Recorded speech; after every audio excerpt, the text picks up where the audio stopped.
प्यारे दोस्तों, this is lecture 1 of basic electrical engineering. See basic electrical engineering में मैं जिन सेक्शंस को कवर करूंगा वो होंगे basic concepts of electrical engineering, जो कि पूरे इलेक्ट्रिकल इंजीनियरिंग को समझने के लिए और उसमें बेहतर अंडरस्टैंडिंग रखने के लिए जरूरी होगा। नेक्स्ट होगा DC network and DC network analysis, later on AC fundamental and then AC fundamental or AC network analysis. Later on you will see magnetic circuits, and at last you will see the transient behavior of network mainly confined with DC sources. So इतने सारे topics का coverage होगा इस पूरे lecture series में, क्योंकि basic electrical engineering section से होगा और ये पेपर का ही नाम हम बोलते हैं basic electrical engineering. See, this basic electrical engineering, all sections, what I have told you, they are very important to you. Why? Because this paper is considered to be building block, the base of entire electrical engineering. अगर ये paper आपका बेहतर होगा, इसमें clarity of crystal clear concepts आपके पास होंगे, then आप बेहतर करेंगे एग्जाम्स में, इसकी गारंटी होगी और आप दूसरे भी पेपर्स को आसानी से समझ पाएंगे, और अगर समझ पाएंगे देन ऑब्वियसली आप बेहतर करेंगे एग्जाम्स में। See this lecture series is totally dedicated to those students who are preparing for competitive exams like SSC से, आरआरबी से and different state electricity board exams mainly concerned with the government sector. Okay, so मैं अब शुरू करता हूँ। It is basic electrical engineering. ये paper का नाम है। Okay, electrical engineering is dealing with one of the form of energy, that is electrical energy. Electrical energy. See, electrical energy एक ऐसा form of energy है that is derived from the movement of the electrically charged particles. So it is associated with movement of electrically charged particles. Electrically charged particles. See, so electrically charged particles की बात की, then you must have the concept of electric charge. Okay, we'll see all the electric charge is the most fundamental quantity that you have to learn in electrical engineering.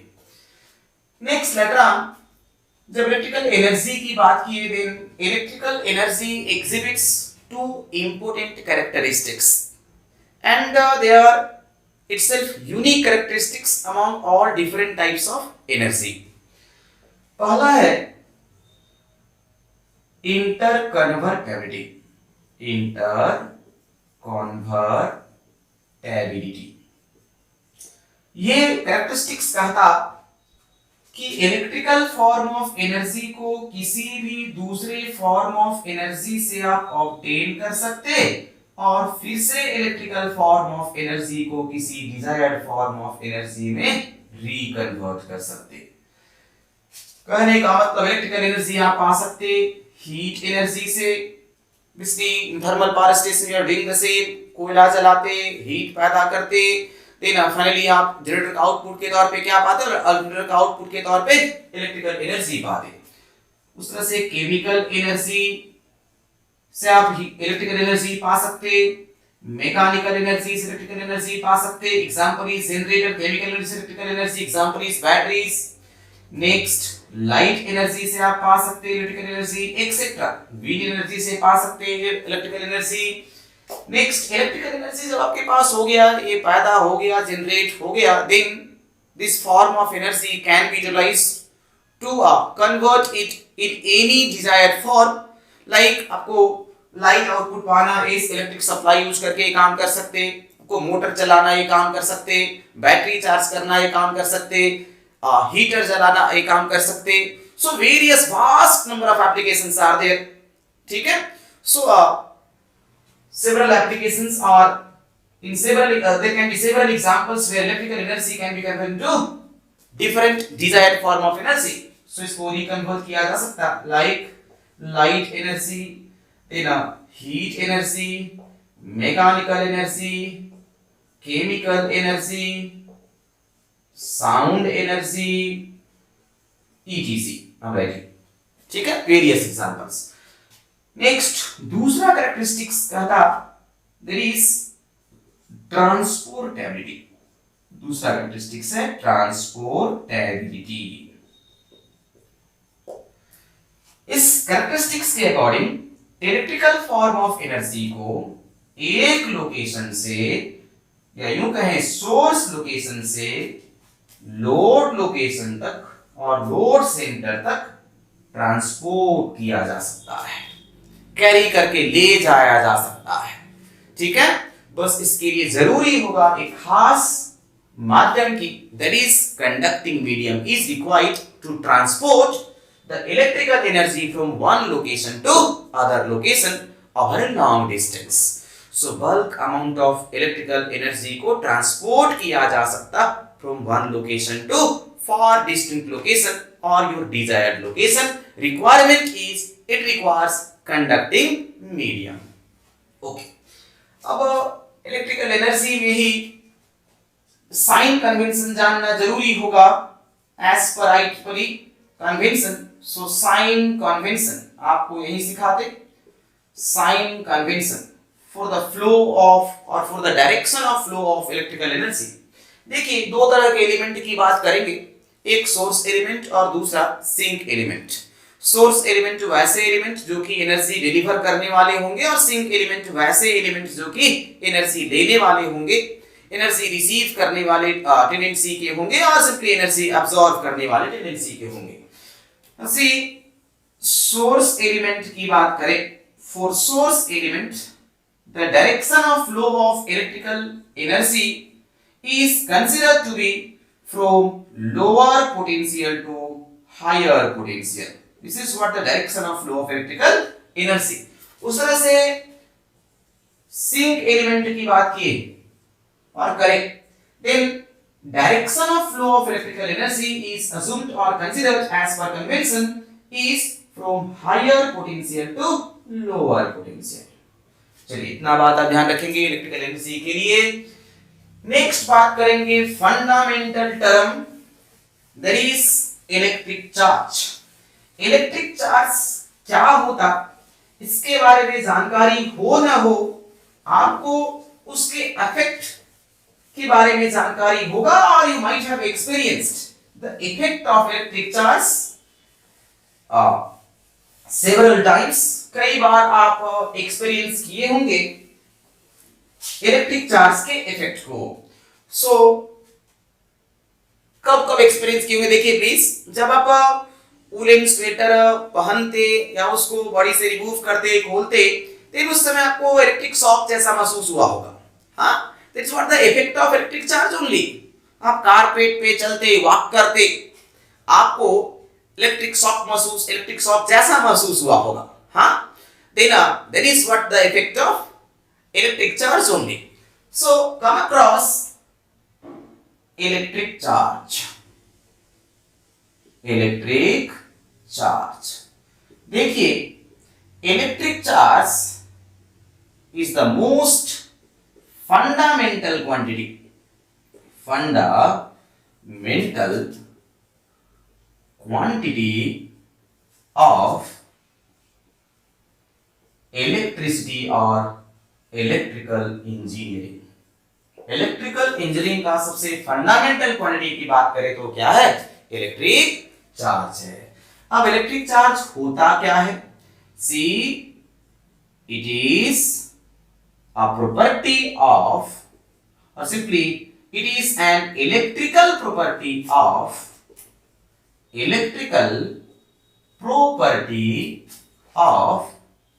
an atomic particle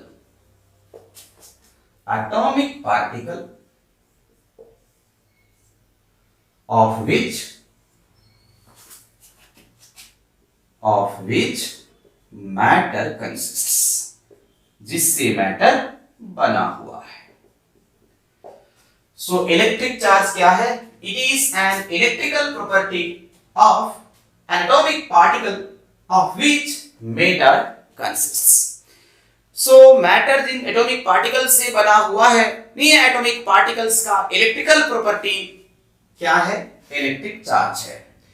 अब जब atomic particles की बात की, आप जानते elementary physics से के पास concept है कि all matter consist of building blocks, that is nothing but atoms. Building block of matters are nothing but atoms. अब एटम्स की जब बात किए तो एटम्स में प्रेजेंट होता न्यूक्लियस, और न्यूक्लियस में प्रोटॉन और न्यूट्रॉन होता, और न्यूक्लियस के सराउंडिंग में इलेक्ट्रॉन्स रिवॉल्व करते इन सेवरल ऑर्बिट्स और इन डिफरेंट ऑर्बिट्स। सो एक न्यूक्लियस होता है एटम में, इसमें प्रोटॉन और न्यूट्रॉन होता, और इसके चारों तरफ इलेक्ट्रॉन्स रिवॉल्व करते in different orbits, and all electrons in different orbits have different energy level. Energy level की बात करें देना, सबसे कम एनर्जी लेवल जो है वो होता the electron which is nearer to the nucleus, और सबसे ज्यादा एनर्जी लेवल जो है वो होता the electron which is in valence shell. Okay, जब एनर्जी की बात की देना ध्यान रखेंगे, electron revolving in orbits acquires two types of energy or includes two types of energy. One is potential energy, another one is kinetic energy. So इनकी बात कर लेते, energy in electrons. So total energy in revolving electron is equal to potential energy plus kinetic energy. kinetic energy इसके चलते ये move करता और move कर रहा, you know kinetic energy proportional to square of the velocity. so kinetic energy हमेशा क्या होता? पॉजिटिव होता, but potential energy जो है उसके चलते वो ऑर्बिट छोड़ता आगे, पोटेंशियल एनर्जी जो है हमेशा नेगेटिव होता, पोटेंशियल एनर्जी हमेशा नेगेटिव होता। पर एक इनके लिए बात कर रहे, see that is for electrons revolving round the nucleus. Now magnitude of potential energy हमेशा ज्यादा होता है magnitude of kinetic energy से। This was the experimental observation. अब magnitude of potential energy अगर ज्यादा होता kinetic energy से, then total energy क्या होगा? Which implies total energy for revolving electron is always negative, exception है except valence electron को छोड़ करके, except valence electron ना। अब valence electron की बात करें, valence electron का जो एनर्जी होता वो जीरो होता, total energy of valence electron is zero, that is the maximum energy. Energy level जो है वो बढ़ता जाता है जैसे जैसे न्यूक्लियस से आप दूर जाते हैं, ठीक है। और सबसे ज्यादा एनर्जी किसका होता? तो बोलते वैलेंस इलेक्ट्रॉन का होता। सबसे कम एनर्जी किसका होता? तो बोलेंगे the electron which is revolving nearer to the nucleus, ठीक है, और नियरेस्ट टू द न्यूक्लियस। इतना बात आप एनर्जी लेवल में ध्यान रखेंगे। अब देखिए, किसी भी एटम में नंबर ऑफ इलेक्ट्रॉन की संख्या नंबर ऑफ प्रोटॉन की संख्या से बराबर होता है। इलेक्ट्रॉन पर चार्ज नेगेटिव कंसीडर करते और प्रोटॉन पर चार्ज पॉजिटिव कंसीडर करते। Fortunately charge on electron, that is magnitude of charge on electron is equal to the magnitude of charge in proton. अगर चार्ज दोनों में बराबर है, एक पॉजिटिव एक नेगेटिव, और न्यूट्रॉन का चार्ज जीरो होता, तो सी एटम को नेचुरली आप क्या कंसीडर करेंगे? Atoms naturally consider to be a neutral particle, ठीक है। Atoms are naturally considered neutral. क्यों? बिकॉज एटम्स में नंबर ऑफ इलेक्ट्रॉन की संख्या नंबर ऑफ प्रोटॉन की संख्या के बराबर और उसके साथ साथ इलेक्ट्रॉन पर जितना चार्ज होता उतना ही चार्ज क्या होता, किस पर होता, प्रोटॉन पर भी होता। इलेक्ट्रॉन का चार्ज नेगेटिव होता, प्रोटॉन का चार्ज पॉजिटिव होता। तो net sum of total charge, simply sum of charge is in a atom is equal to 0. So atoms are considered to be, atoms are naturally neutral. Atoms are naturally neutral. ठीक है, ये बात आप ध्यान रखेंगे please ना। अगर इसको पॉजिटिवली चार्ज एटम बनाना या पॉजिटिवली चार्ज मैटर बनाना या बॉडी बनाना या नेगेटिवली चार्ज बॉडी बनाना, किसी भी मैटर या बॉडी को पॉजिटिवली चार्ज बनाना या नेगेटिवली चार्ज बनाना हो, तो ऑब्वियसली उसमें क्या करना होगा, तो नंबर ऑफ इलेक्ट्रॉन की संख्या घटाना होगा या नंबर ऑफ इलेक्ट्रॉन की संख्या को बढ़ाना होगा. So depending on the relative number of proton and electron, a matter or a body can be electrically positively charged body or negatively charged body or even neutral body. ठीक है, so body neutral body होगा या negatively charge body होगा या positively charge body होगा, ये इस बात पर निर्भर करता है कि उसमें नंबर ऑफ इलेक्ट्रॉन की संख्या नंबर ऑफ प्रोटॉन की संख्या से ज्यादा है या कम है या बराबर है. सो अगर दोनों की संख्या बराबर होगा, इलेक्ट्रॉन की संख्या और प्रोटॉन की संख्या बराबर होगा, देन दोनों एक दूसरे को कैंसिल करेंगे, वो क्या हो जाएगा, न्यूट्रल होगा, न्यूट्रल बॉडी होगा. अगर नंबर ऑफ इलेक्ट्रॉन की संख्या ज्यादा, देन नेगेटिव चार्ज ज्यादा होगा. नेगेटिव चार्ज ज्यादा means body would be considered to be negatively charged body. Number of electron की संख्या कम होगा, प्रोटॉन की संख्या ज्यादा होगा, पॉजिटिव चार्ज ज्यादा, means body would be called their positively charged body. ठीक है, सो इतना बात आप समझेंगे. अब इलेक्ट्रॉन को रिमूव करने से, इलेक्ट्रॉन को रिमूव अगर किए तो इलेक्ट्रॉन की संख्या को आप क्या किए, कम किए. इलेक्ट्रॉन की संख्या को कम किए, देन ऑब्वियसली प्रोटॉन की संख्या ज्यादा होगी. प्रोटॉन की संख्या ज्यादा मतलब क्या हो जाएगा, देन पॉजिटिव चार्ज का एस्टेब्लिशमेंट होगा. ठीक है, सो इलेक्ट्रॉन को ऐड करेंगे अगर बॉडी पर, बाहर से लाकर के आप इलेक्ट्रॉन को ऐड करेंगे, देन इलेक्ट्रॉन की संख्या क्या हो जाएगा, वो ज्यादा हो जाएगा.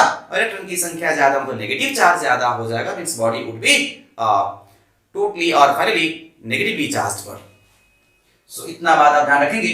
अब इलेक्ट्रिक चार्ज की बात किए तो at least 3 important points you please remember. पहला पॉइंट है,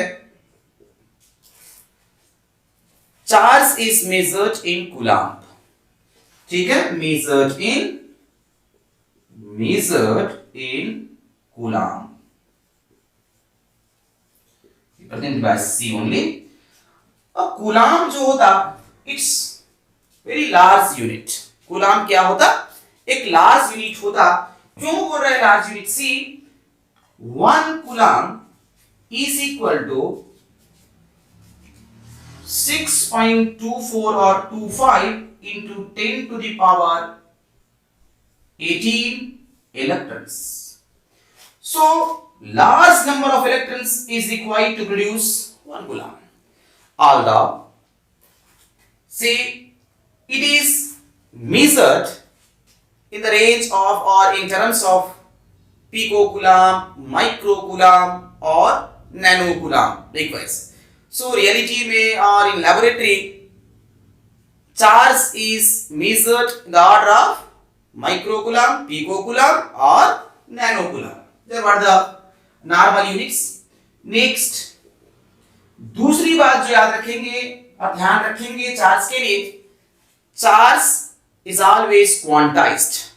ये एक्सपेरिमेंटल ऑब्जर्वेशन है कि नेचर में जो चार्ज एग्जिस्ट हो सकता है, that is always the integral multiple of charge on each electron or electronic charge. Means total charge Q in nature can be equal to n गुना E, that is Ne. E क्या है, charge on each electron, charge on each electron or simply electron are writing here. n क्या है? Number of electrons or simply integer. n क्या है? Integer. It can be 1 2 3 likewise integer. So Q हमेशा जो charge nature में present होगा और exist करेगा वो क्या होगा? हमेशा integral multiple of electronic charge होगा। ऐसा नहीं है आप चाहते 5 कूलम चार्ज नेचर में एग्जिस्ट कराना और प्रोड्यूस कराना, it may not be possible. अगर वो 5 कूलम 1.602 into 10⁻⁻19 का इंटीग्रल मल्टीपल होगा देन ओनली बोलेंगे वो पॉसिबल है वो चार्ज, अदरवाइज बोलेंगे इट्स नॉट पॉसिबल। हाँ, लाइक वो 0.5 कूलम चार्ज पॉसिबल है कि नहीं, बोलेंगे it may not be possible. Why? Because ये एक्सपेरिमेंटल ऑब्जर्वेशन है कि चार्ज जो नेचर में एग्जिस्ट करता वो हमेशा इलेक्ट्रॉनिक चार्ज के इंटीग्रल मल्टीपल में होता है। ओके, अब तीसरी बात जो आप ख्याल रखेंगे, ओके यहां लिख देते, there is conservation of charge. ठीक है, charge in a system is always conserved, is always remain constant. Algebraic sum of charges in a system always remain constant. You please remember. और कंजर्वेशन ऑफ चार्ज कहता है कि charge को ना तो produce किया जा सकता, ना तो पैदा किया जा सकता, ना तो डिस्ट्रॉय किया जा सकता, ना तो खत्म किया जा सकता। Charge can only be transferred, charge can only be transferred. Okay, where it changes the form of energy from one form to other form. So charge can neither be created nor be destroyed. I'm writing here conservation of charge. इसके according क्या है? Conservation of charge क्या कहता है? Charge can neither be created nor be destroyed, only it can be transferred. And transfer करने से क्या होगा? एनर्जी का फॉर्म बदल सकता है, बदला जा सकता है। एंड किसी भी सिस्टम में, in a system total charge remain constant, remain constant. ये बात ध्यान रखेंगे please.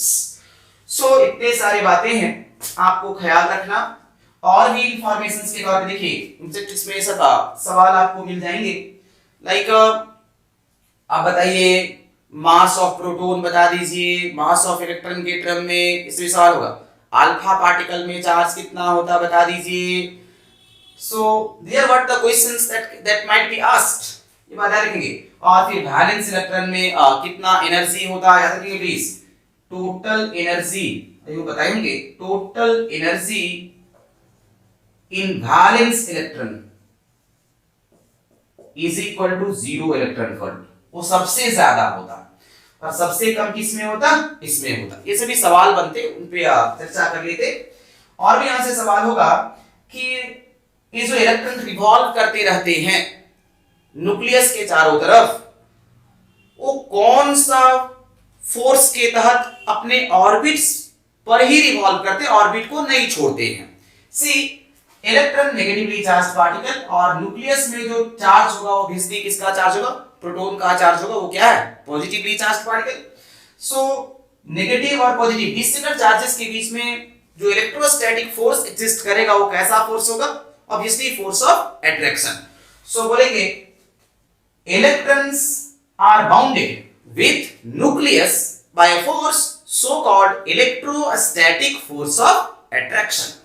So electrostatic force of attraction लगातार लगते रहता, वो हमेशा सेंट्रीफ्यूगल फोर्स से ऑब्वियसली और सेंट्रीफ्यूगल फोर्स को कंपनसेट करते रहता होगा। इसीलिए क्या होगा? ये ऑर्बिट को नहीं छोड़ते। सेंट्रीफ्यूगल फोर्स बाहर की तरफ लगता रहेगा और इलेक्ट्रोस्टैटिक फोर्स ऑफ अट्रैक्शन जो है किधर लगता रहेगा? अंदर की तरफ लगता रहेगा। और इलेक्ट्रोस्टैटिक फोर्स ऑफ अट्रैक्शन जो है ऑब्वियसली ये काबिल होगा कंपनसेट करने के लिए किसको? सिंपली सेंट्रीफ्यूगल फोर्स को, और इसीलिए ये ऑर्बिट को इलेक्ट्रॉन्स नहीं छोड़ते। और भी यहां सवाल होगा क्या? एनर्जी लेवल से। ये बात आपको पता है कि जितने भी इलेक्ट्रॉन्स है वैलेंस इलेक्ट्रॉन को छोड़ करके सभी इलेक्ट्रॉन का जो टोटल एनर्जी होता है वो क्या होता है? एज ए होल नेगेटिव होता। और कौन कौन एनर्जी एक्वायर करता? Potential energy, kinetic energy acquire करता। अब पोटेंशियल एनर्जी हमेशा क्या होता, नेगेटिव होता। काइनेटिक एनर्जी नेगेटिव नहीं हो सकता because kinetic energy proportional to square of the velocity, square of the speed, वो हमेशा पॉजिटिव होता। लेकिन मैग्नीट्यूड वाइज क्या होता, पोटेंशियल एनर्जी का मैग्नीट्यूड काइनेटिक एनर्जी से क्या होता, ज्यादा होता। यही वजह है कि टोटल एनर्जी क्या होता, नेगेटिव होता। ठीक है, ओके। सो इतने सारे इंफॉर्मेशंस आप ध्यान रखेंगे। और भी लाइक ये सब डेटा E/m रेशियो कितना होता, देख this. So E/m ratio 1.6 multiplied by 10 to the power minus 19 divided by m 9.1 into 10 to the power minus 31 kg. So approximately result आएगा 1.7 into 10 to the power 11 coulomb per kg। ये बहुत ज्यादा value होता। E/m value क्या होता, बहुत ज्यादा होता। अगर बहुत ज्यादा होता मींस बोलते इलेक्ट्रॉन्स आर लाइटर, एंड इतना लाइटर होते they can be mobile, and that is why electrons are considered to be mobile particles। यही कारण है कि इलेक्ट्रॉन्स को क्या मानते, मोबाइल पार्टिकल्स बोलते। क्यों, ये बहुत लाइटर होता तब यूनिट वेट यूनिट मास में चार्ज क्या होता, बहुत ज्यादा होता। that is why electrons are considered to be mobile particles। ये सवाल पूछाएगा कि इलेक्ट्रॉन्स को मोबाइल पार्टिकल्स क्यों ट्रीट करते, कारण बोलेंगे as E/m ratio is very large, that's what the reason। okay, next यहां से सवाल की और भी बात करें देना, चार्जिंग से आपको सवाल पूछा जाएगा। ठीक है, लाइक कोई न्यूट्रल बॉडी है A, उससे कुछ इलेक्ट्रॉन्स को रिमूव किया गया, like 10 to the power 13 electrons को रिमूव किया गया। देन बता दीजिए उस बॉडी पर अब फाइनल चार्ज कितना होगा। ठीक है, एक न्यूट्रल बॉडी से 10 to the power 13 electron remove किया गया। अब रिमूव किया गया इलेक्ट्रॉन मतलब आप गौर करेंगे इलेक्ट्रॉन की संख्या कम हो जाएगा कि ज्यादा हो जाएगा, इलेक्ट्रॉन की संख्या बॉडी पर जो इलेक्ट्रॉन की संख्या होगा वो क्या होगा, कम हो जाएगा। और इलेक्ट्रॉन की संख्या कम होना मतलब प्रोटॉन की संख्या ज्यादा होना, मतलब बॉडी पर कैसा चार्ज एस्टैब्लिश होगा, पॉजिटिव चार्ज एस्टैब्लिश होगा। कितना पॉजिटिव चार्ज, तो 10 to the power 13 इलेक्ट्रॉन का इक्विवेलेंट है positive charge. 10 to the power 13 electron means 10 to the power 13 multiplied by 1.6 into 10 power minus 19। सो ये कितना आएगा, that is equal two plus 1.6 into 10 to the power minus 6 means 1.6 microcoulomb, है ना। So this is how the problem will be asked or question can be raised। ठीक है, आप answer करेंगे। Next इसके बाद बात करेंगे concept of valence electrons and simply free charges or free electrons or mobile electrons। देखिए वैलेंस इलेक्ट्रॉन की अगर बात करें देना, वैलेंस सेल में प्रेजेंट और वैलेंस ऑर्बिट में प्रेजेंट जो इलेक्ट्रॉन है उन्हें क्या बोलते, वैलेंस इलेक्ट्रॉन बोलते। They are the most loosely bounded electrons. ठीक है, जो electrostatic force of attraction exist करेगा वैलेंस इलेक्ट्रॉन और न्यूक्लियस के बीच में वो क्या होगा, वो सबसे कम होगा। इसीलिए बोलते हैं क्या, valence electrons are the most loosely bounded electrons. And see valence electron का इंपॉर्टेंस की अगर बात करें देना, just by knowing the number of valence electron present in an element you can decide the electrical, chemical, physical properties of the element। ठीक है, it is experimental observation that if valence electron, if number of valence electron is less than 4 then that would be your metals। Means metal के लिए number of valence electron क्या होता, 4 से कम होता। Metals means all conductors are metals only. So examples बोलेंगे all conductors. Conductor के लिए वैलेंस इलेक्ट्रॉन की संख्या बोलेंगे कितना बोलेंगे, 4 से कम। उसी तरह से अगर 4 से ज्यादा होगा देन वो नॉन मेटल्स होंगे, जनरली इंसुलेटर्स होते। नेक्स्ट अगर 4 के बराबर होगा देन आप बोलेंगे रेडियल का प्रॉपर्टी जो है उसमें मेटल और नॉन मेटल दोनों होगा, मेटल एंड नॉन मेटल दोनों प्रॉपर्टी उसमें निहित होंगे। अब मेटल नॉन मेटल दोनों प्रॉपर्टी मींस इसके एग्जांपल्स में बोलेंगे सेमीकंडक्टर्स, जनरली सेमीकंडक्टर्स होंगे, ठीक है। ओके, सो वैलेंस इलेक्ट्रॉन की संख्या को जान करके आप उसके प्रॉपर्टीज, वो कैसा प्रॉपर्टी उसमें निहित है, ये आप जानकारी और ये इंफॉर्मेशन आप बता सकते हैं, ठीक है। Just for having this particular idea, maximum number of valence electron कितना हो सकता, बोलेंगे 8 हो सकता, ठीक है। Maximum number of valence electron कितना हो सकता, बोलेंगे 8 हो सकता। Now valence electrons are loosely bound electrons, so mobile किनको बनाया जा सकता, किनको रिमूव किया जा सकता और किनको फ्री किया जा सकता, बोलेंगे valence electron. Valence electron can be made, mobile electrons can be made free electrons, ठीक है। उन्हीं को एटम से हटाया जा सकता और रिमूव किया जा सकता और बाहर किया जा सकता, आसानी से बाहर किया जा सकता। Why? Because electrostatic force of attraction existing between valence electron and nucleus is minimum. Okay, that is why that is called loosely bonded electron. Later on इसी में समझेंगे evolution of electric current. Electric current का concept picture में कैसे आया, ठीक है ना।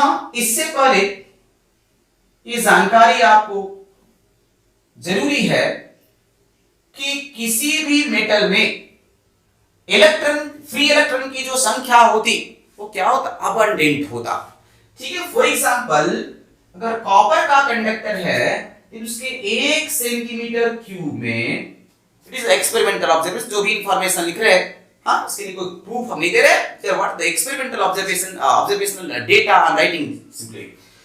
किसी कॉपर कंडक्टर के 1 सेंटीमीटर क्यूब के वॉल्यूम में जो नंबर ऑफ इलेक्ट्रॉन की संख्या है that is 8.5 into 10 to the power 22। ये इलेक्ट्रॉन की संख्या, फ्री इलेक्ट्रॉन की संख्या है 1 cc 1 centimetre cube of the volume of copper conductor, ठीक है। ओके, से ये नंबर जो है वो काफी ज्यादा नंबर है, बहुत बड़ा नंबर है। क्या बोलेंगे, metals have large number of free electrons, ठीक है, नेचुरली प्रेजेंट होते हैं। Metals have large number of free electrons. अब ये जो फ्री इलेक्ट्रॉन्स होते हैं एनवायरनमेंट का थर्मल एनर्जी को एक्वायर करके क्या करते रहते, रैंडम डायरेक्शन में मूव करते रहते at very fast speed, even in the range of 10⁵ metre per second. बहुत तेजी से ये फ्री इलेक्ट्रॉन रैंडम डायरेक्शन में घूमते फिरते रहते हैं, इधर उधर घूमते फिरते रहते हैं, ठीक है।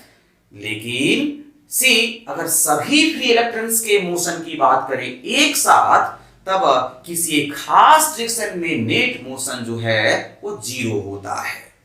ऑब्वियसली अगर ऐसा है तेना इलेक्ट्रॉन्स जो है, फ्री इलेक्ट्रॉन्स एक दूसरे के मोशन को क्या करते होंगे, कैंसल कर देते होंगे, सो दैट किसी एक खास डायरेक्शन में नेट मोशन नहीं मिलता है, 0 मिलता है, ठीक है यहाँ तक। ओके, सो ये इंफॉर्मेशन आप ध्यान रखेंगे कि नेचुरली किसी कंडक्टर में abundant number of free electrons होते हैं जो कि रैंडम डायरेक्शन में मूव करते रहते हैं एंड इनका मूवमेंट का जो स्पीड होता वो काफी लार्ज होता, even in the range of 10⁵ metre per second. And ये मूवमेंट कुछ इस तरह का होता सभी का कि एक दूसरे के मोशन को सभी क्या करते, कैंसल करते, एक ऊपर नीचे लाइक दिस, हाँ, एक दूसरे के मोशन को क्या करते, कैंसल करते हैं। यही वजह है कि एक खास डायरेक्शन में नेट मोशन 0 होता है, एक खास डायरेक्शन में नेट मोशन 0 होता है। ओके, और एक स्टोरी और यहाँ पर ध्यान रखेंगे, जब ये मूव करते, रैंडम डायरेक्शन में मूव कर रहे हैं, ठीक है, जब ये मूव कर रहे होंगे, कोई भी इलेक्ट्रॉन जब फ्री इलेक्ट्रॉन मूव कर रहा होगा देन दूसरे एटम मॉलिक्यूल और आयन से टक्कर खा रहा होगा। जब ये दूसरे एटम से टक्कर खाएगा, कोलिजन होगा दूसरे एटम के साथ, देन अपना डायरेक्शन क्या करता रहेगा, बदलता रहेगा। आप जानते हैं दो बॉडी के बीच में जब भी कोलिजन हो, हेड ऑन कोलिजन हो, लैटरल कोलिजन, कुछ भी हो, कोलिजन सिंपली हो, देन क्या होगा, बॉडीज का डायरेक्शन जो है वो मूवमेंट का, बॉडीज के मूवमेंट का डायरेक्शन जो है वो बदल जाएगा। ठीक ऐसा ही यहाँ इलेक्ट्रॉन के साथ होता। सपोज एक इलेक्ट्रॉन है जो कि मूव कर रहा, स्ट्रीम मूव कर रहा लाइक दिस, यहाँ पर एक दूसरे एटम मिला, इसको यहाँ पर टक्कर हुआ, देन क्या होगा, अपना डायरेक्शन बदल जाएगा, लाइक दिस। सो zigzag इस तरह से मूव करता रहेगा। जब टक्कर होगा डायरेक्शन क्या होगा, बदलता रहेगा। जहां भी डायरेक्शन बदलाव दिखा रहे मतलब समझेंगे वहां पर क्या होगा, दूसरा एटम दूसरा आयन से क्या हुआ होगा, टक्कर हुआ होगा, like this. So this is how you can represent the direction of movement of free electrons. That is what the random direction of movement of free electron. लेकिन नेट मोशन किसी खास बोले, राइट टू लेफ्ट अगर बोले कि net motion इधर कितना हुआ, बोलेंगे 0 होता है। इधर से इधर कितना मोशन हुआ, बोलेंगे 0 होता है। ठीक है, किसी भी एक खास डायरेक्शन में नेट मोशन 0 होता है। This what the information just I am giving to you. Next, इसी कंडक्टर के अक्रॉस जब आप सोर्स ऑफ ईएमएफ अप्लाई करते हैं, when source of EMF is applied across the terminals of the conductor, तब क्या होता, पोटेंशियल डिफरेंस का क्रिएशन होता है। एक टर्मिनल हायर पोटेंशियल पर जो कि पॉजिटिव प्लेट से कनेक्टेड, और दूसरा टर्मिनल लोअर पोटेंशियल पर, लोअर पोटेंशियल को माइनस साइन से रिप्रेजेंट करते हैं, जो कि नेगेटिव टर्मिनल से कनेक्टेड है। अब जब पोटेंशियल डिफरेंस का क्रिएशन होगा स्पेस में, जब भी स्पेस में पोटेंशियल डिफरेंस का क्रिएशन होगा, yes there will be the existence of potential gradient. Potential gradient is nothing but electric field intensity, there is voltage per unit length. So यहां पर भी क्या होगा, इलेक्ट्रिक फील्ड का एस्टेब्लिशमेंट होगा, और इलेक्ट्रिक फील्ड का जो डायरेक्शन होता that is from higher potential to lower potential. Please remember, अब इलेक्ट्रिक फील्ड जब एस्टेब्लिश हो जाएगा, इसका रोल क्या होगा, see with the establishment of electric field it will exert force on each of the randomly moving free electrons and forces them to move in a particular direction. और किधर वो move कराएगा, obviously electron negatively charged particle है, उसका जो movement होगा कुछ इस तरह से होगा, so that they can be attracted towards the positive terminal and repelled by the negative or repelled from the negative terminal. ठीक है, सो इलेक्ट्रॉन्स का जो फ्री इलेक्ट्रॉन्स का मूवमेंट जो होगा वो किधर होगा, पॉजिटिव टर्मिनल की तरफ होगा, और रिपेल्ड किधर से होगा, नेगेटिव टर्मिनल से रिपेल्ड होगा। सो सी, अब जो इलेक्ट्रॉन्स है, जो फ्री इलेक्ट्रॉन्स जो इधर उधर घूम रहे थे, मूव कर रहे थे, अब सभी इलेक्ट्रॉन्स एक खास डायरेक्शन में मूव करने लगेंगे, फोर्सली मूव करेंगे। फोर्स्ड मूवमेंट को बोलते हैं ड्रिफ्ट, एक बोलते हैं नेचुरल मूवमेंट, उसको बोलते हैं डिफ्यूजन। यहाँ पर कैसा मूवमेंट होना है इलेक्ट्रॉन्स का, इलेक्ट्रॉन्स का, बोलेंगे फोर्स मूवमेंट। कौन फोर्स लगाया, इलेक्ट्रिक फील्ड लगाया, इलेक्ट्रिक फील्ड के चलते सभी फ्री इलेक्ट्रॉन्स पर फोर्स लगा, और फोर्स्ड मूवमेंट होना है किधर, तो obviously electrons negatively charge particles है, इसका जो मूवमेंट होगा वो किधर होना, बोलेंगे हायर पोटेंशियल की तरफ होना, मींस पॉजिटिव टर्मिनल की तरफ होना, likewise. So this would be the directional movement of the free electrons, and the movement of, or you कहे directional movement of free electron constitute electric current। यही directional movement जो हो रहा किसका, free electrons का, ये क्या बनाता, इलेक्ट्रिक करंट बनाता है, इलेक्ट्रिक करंट बनाता। अब जब तक सोर्स ऑफ ईएमएफ अप्लाई होगा, ये मूवमेंट लगातार होता रहेगा, ऑब्वियसली ये क्लोज पाथ को फॉलो करेगा थ्रू सोर्सेस, ये क्लोज पाथ को फॉलो करेगा, और ये लगातार सर्कुलेट करते रहेंगे। कौन, free electrons, or simply electrons will continuously move in the closed path. अब ये मूवमेंट लगातार होता रहेगा, मींस लगातार करंट बनता रहेगा, लगातार करंट एग्जिस्ट करेगा ना। ये कन्वेंशन है कि electric current direction is considered to be opposite to the direction of flow of electrons, ठीक है, और in the direction of the flow of holes. अब होल्स की जो बात की, किसी न्यूट्रल बॉडी से जब इलेक्ट्रॉन रिमूव किए तो वहां पर जो पॉजिटिव चार्ज का क्रिएशन होता, उसी को आप क्या बोल रहे हैं, इलेक्ट्रॉन्स की भाषा में उसको होल्स बोलते हैं। ओके, सो कन्वेंशन के अकॉर्डिंग और according to modern electron theory, modern electron theory, it is convention that direction of electric current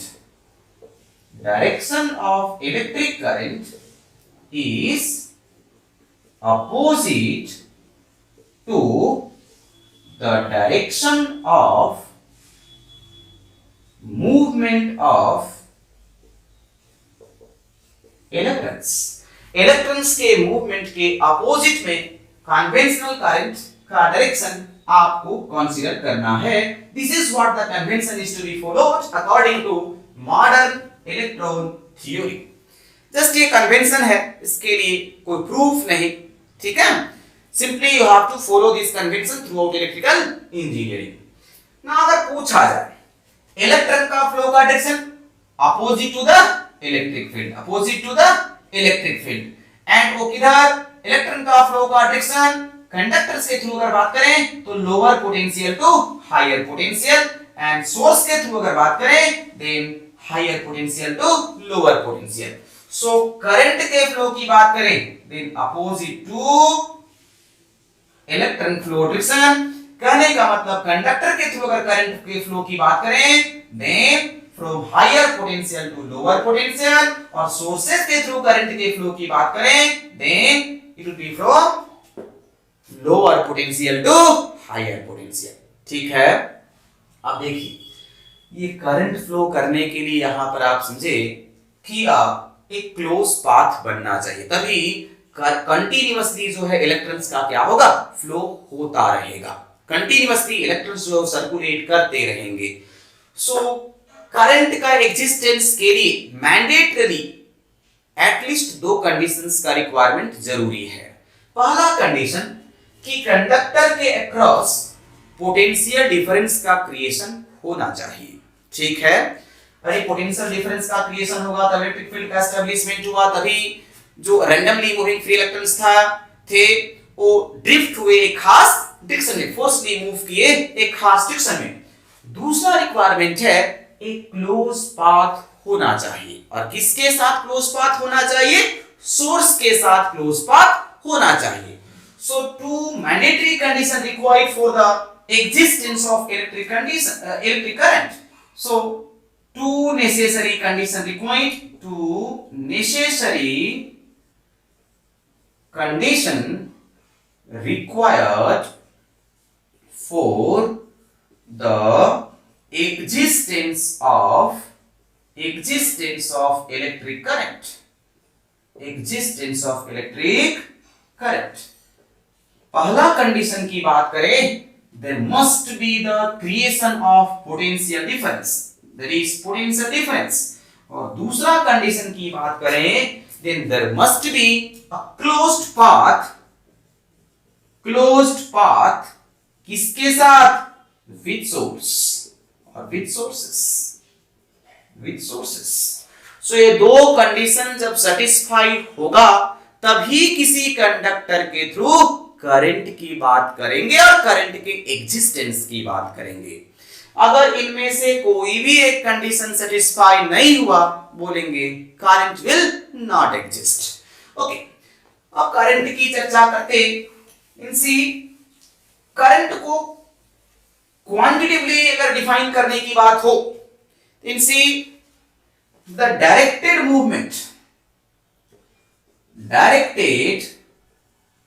movement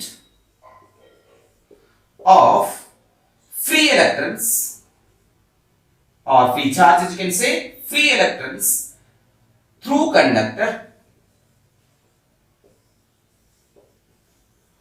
constitute electric current. Electric current. अब सी यहां पर जब इलेक्ट्रिक करंट बन गया, देन इलेक्ट्रिक करंट का direction की बात करें तो कंडक्टर के थ्रू आपको बताए higher potential to lower potential, sources के थ्रू बताए lower potential to higher potential. ठीक है, ये रहा डायरेक्शन की बात. अब electric current is measured in a ampere, represented by capital A.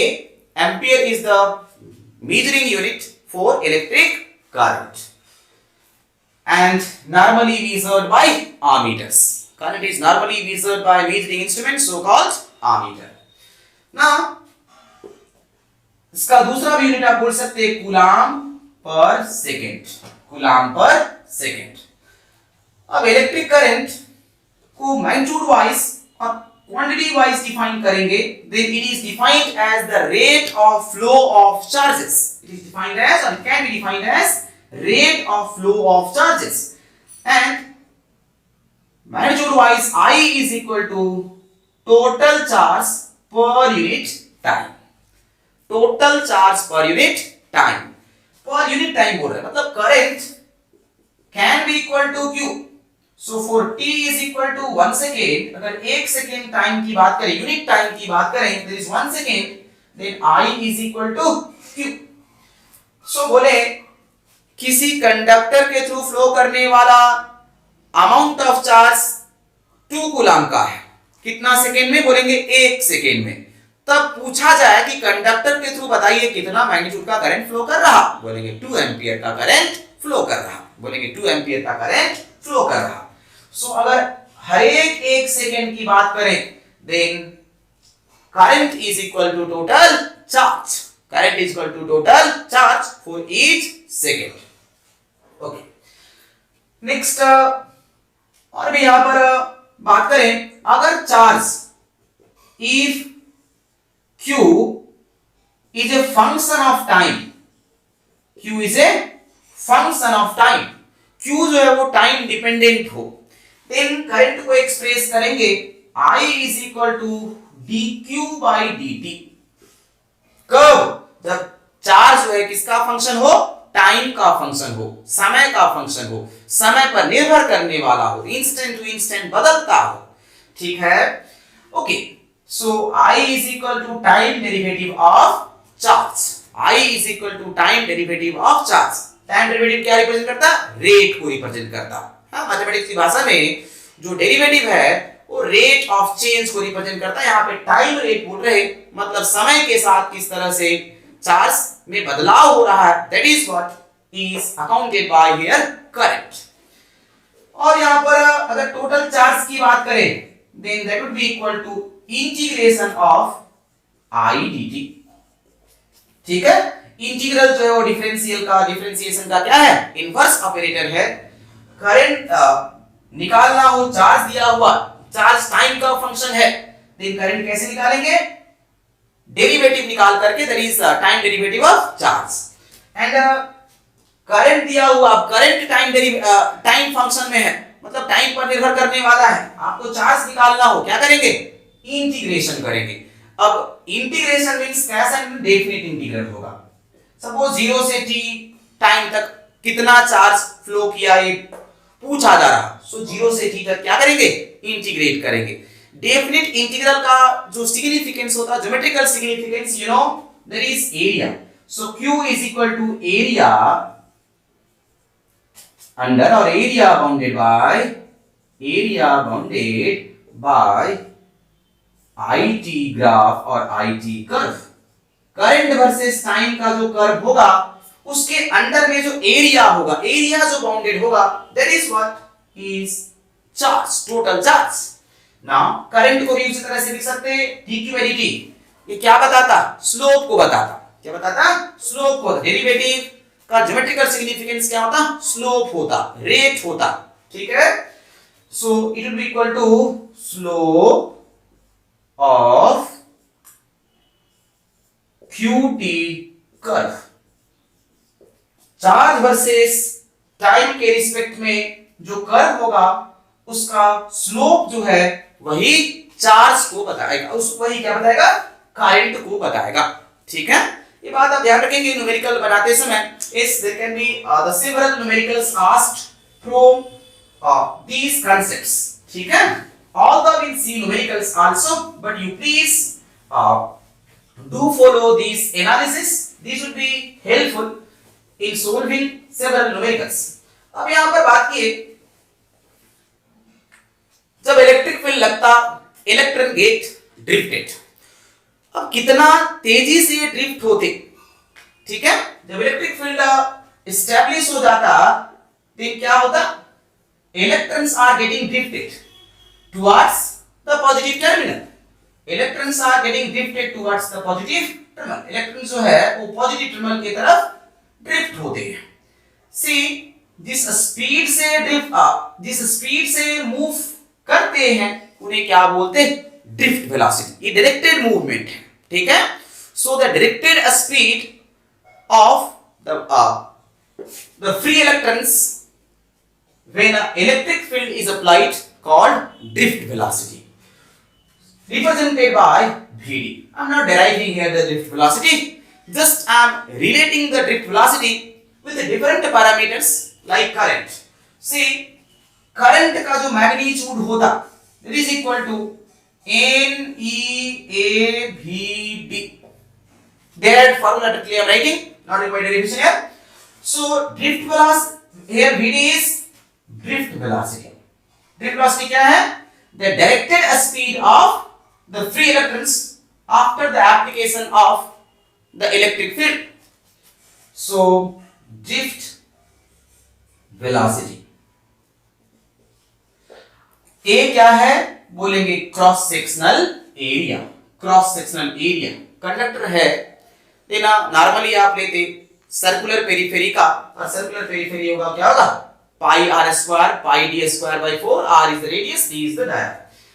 E क्या है, बोलेंगे electronic charge, charge on each electron, n is very important. n यहां पर इंटीजर नहीं, n is number of electron per unit volume, number of electron per unit volume, and I is current magnitude or total current. I is current magnitude or total current. So please remember. So see, for constant value of current, for I is equal to constant. अगर I constant होगा, then see N और E तो constant होंगे ही, हाँ? Electron volume और number of electron per unit volume जो तो fix होगा, इलेक्ट्रॉन पर चार्ज जो फिक्स होगा, then for I is equal to constant, Vd inversely proportional to size of the conductor or cross sectional area of conductor. Please remember. कहने का मतलब ये सवाल आपको पूछा जाएगा, क्रॉस सेक्शनल एरिया को अगर इंक्रीज कर दे तो ड्रिफ्ट वेलोसिटी में क्या बदलाव आएगा, drift velocity will be reduced. Dia को दुगना करते देन ड्रिफ्ट वेलोसिटी में क्या बदलाव आएगा, डाया को दुगना मतलब एरिया हो गया 4 गुना, एरिया 4 गुना मतलब ड्रिफ्ट वेलोसिटी 1/4 टाइम्स, लाइकवाइज। ठीक है, सो आप आंसर करेंगे। नेक्स्ट ये भी सवाल होगा, जो ड्रिफ्ट वेलोसिटी होता है वो कितना रेंज, ये बहुत कम होता, ठीक है। Drift velocity is very low, is very small, even the range of 10 to the power -5 meter per second. It's very small, it's very small. बोलेंगे ड्रिफ्ट वेलोसिटी इतना कम होता, इतना कम स्पीड से इलेक्ट्रॉन जो है वो ड्रिफ्टेड होते, मूव करते, तो आप कहीं स्विच दबाते तेना दूर में लाइट तुरंत कैसे जलता दे, हाँ, लाइट तुरंत बर्न कैसे होता, ये हम सवाल कर सकते। लेकिन सी द कॉन्सेप्ट, इलेक्ट्रॉन जो है पूरे कंडक्टर, फ्री इलेक्ट्रॉन्स पूरे कंडक्टर में है। ऐसा नहीं है कि इलेक्ट्रॉन जो है जहां से स्विच दबाए वहां से मूव होकर के वो बल्ब तक गया, ठीक है, ऐसा नहीं। थ्रूआउट द कंडक्टर लेंथ और throughout the length of the conductor इस electrons are distributed, that is free electrons are distributed. So at the instant you are applying the switch, जिस इंस्टेंट में उस स्विच को अप्लाई कर रहे हैं तुरंत से क्या हो गया, पोटेंशियल डिफरेंस का क्रिएशन हुआ, पोटेंशियल डिफरेंस का क्रिएशन हुआ, सभी एक दूसरे को मतलब सभी इलेक्ट्रॉन्स क्या हुए, ड्रिफ्टेड हुए एक डायरेक्शन में, and immediately the current is formed, current is established. That is what the speed of the propagation of electric field. Electric field के propagation की बात करें, then that is very high, that is equal to a speed of light, speed of light, and that is why due to the speed of the propagation of what electric field is you're getting the output, you're observing the light immediately just after switching on the supply of the bulb. ठीक है, सो ये concept है। Drift velocity क्या होता, बहुत small होता, लेकिन speed of propagation of electric field क्या होता, is very large, that is in the range of speed of light. ये याद रखेंगे प्लीज। सो बोला जाएगा कि movement of or simply electric current का फ्लो का स्पीड क्या होता, बोलेंगे स्पीड ऑफ लाइट के बराबर होता। ठीक है, ओके। नाउ इसी में हम बात करें रिलैक्सेशन टाइम, एक term relaxation time. Relaxation time is the time elapsed between two consecutive collisions.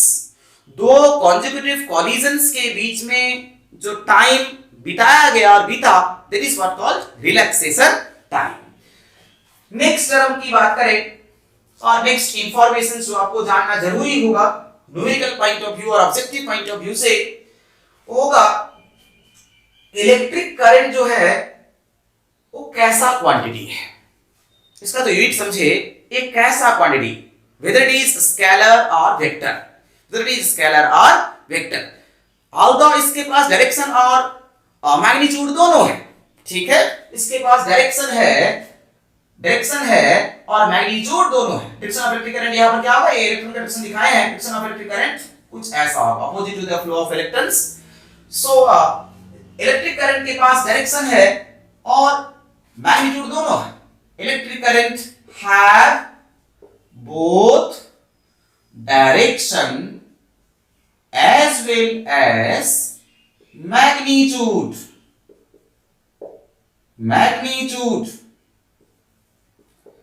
but not following the vector law of addition। Vector law of addition को ये फॉलो नहीं करता। अरे अगर नहीं करता, ये तीसरा भी रिक्वायरमेंट जरूरी होता किसी भी क्वांटिटी को वेक्टर कहने के लिए कि वो वेक्टर लॉ ऑफ, अगर वेक्टर है तो वेक्टर लॉ ऑफ एडिशन को भी फॉलो करे। लेकिन से करंट इस law of vector law of addition को फॉलो नहीं करता। यही कारण है current is still treated as a scalar quantity। Current को क्या ट्रीट करते हैं, a scalar quantity ही ट्रीट करते हैं। ठीक से, अब ये स्केलर क्वांटिटी कैसे, उसका एग्जांपल के तौर पे अगर आप देखना चाहते हैं, सी दो वायर है, ये दो वायर्स है, ठीक है, जो मार्कर्स दे रहे हैं उसको वायर कंसीडर कर रहे हैं।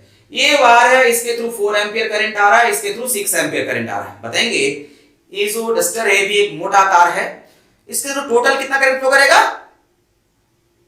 सिंपली आप अपना परसेप्शन से आप बोलेंगे कि ये 4 एंपियर आ रहा, 6 एंपियर आ रहा, टोटल जुट करके 10 एंपियर करंट फ्लो करेगा। ठीक है, जितना भी चार्ज आएगा, चार्ज कहीं रुका हुआ नहीं रहता, चार्ज फ्री चार्जेस सब मूव करते रहेंगे। सो एज ए रिजल्ट जितना करंट आएगा उतना ही क्या हो जाएगा, चला भी जाएगा, उतना ही चला भी जाएगा। सो 10 एंपियर करंट फ्लो। अब इसका पोजीशन को बदल देते, तार के पोजीशंस को बदल देते, लाइक इसके परपेंडिकुलर रख देते।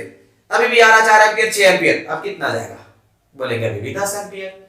थोड़ा इसको ऐसा टेढ़ा कर देते, ऐसा कर देते, अभी एंगल बना रहा सपोज 60 डिग्री का बना रहा एंगल, देन अब कितना करंट फ्लो करेगा, बोलेंगे अभी भी 10 एंपियर करंट फ्लो करेगा। थोड़ा ऐसा कर देते स्पेस में। सो एंगुलर पोजीशन बदलने से, इन वायर्स के एंगुलर पोजीशन बदलने से ये तार के थ्रू मींस रिजल्टेंट करंट में कोई बदलाव नहीं हुआ। आप जानते हैं वेक्टर लॉ ऑफ एडिशन के तहत अगर quantity vector law of addition को अगर क्वांटिटी फॉलो करता होगा, देन रिजल्टेंट वैल्यू और रिजल्टेंट का मैग्नीट्यूड दो वेक्टर्स के बीच में एग्जिस्ट करने वाले एंगल पर ही निर्भर करता है। हाँ या नहीं? They are not only depending on the magnitude of the vectors, they also depends on the angular positions or simply angle existing between the two vectors. लेकिन यहाँ करंट के केस में क्या है? दो करंट के बीच में जो एंगल एग्जिस्ट कर रहा है उस एंगल पर रिजल्टेंट करंट निर्भर नहीं करता।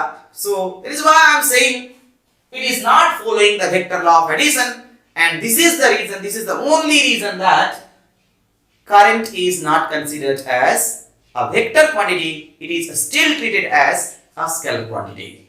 ठीक है?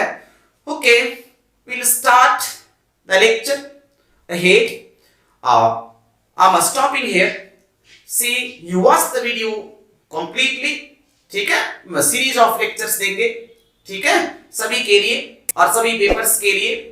So thank you for this particular session. Okay.